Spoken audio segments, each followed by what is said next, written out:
من ملتقى أنت سيدة المجتمع النسخة الثالثة، نلتقي مع الفنان ولأول مرة يشارك في الملتقى أستاذ جاسم محمد. مرحبا بك. مرحبا وسهلا فيك، الله يسلمك. مشاركتك اليوم في الملتقى وتزامن مع عيد المرأة الإماراتية.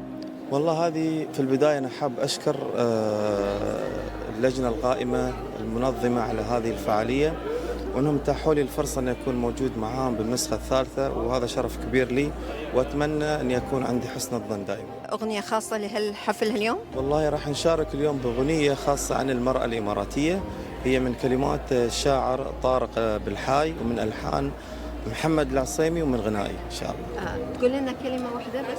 يعني هي اسمها أنت العطاء، أنت العطاء، أنت العطاء، وهي دائما المرأة الإماراتية هي دائما معطاءة دائما. فعلا. ففعلا المرأة الإماراتية دائما متميزة.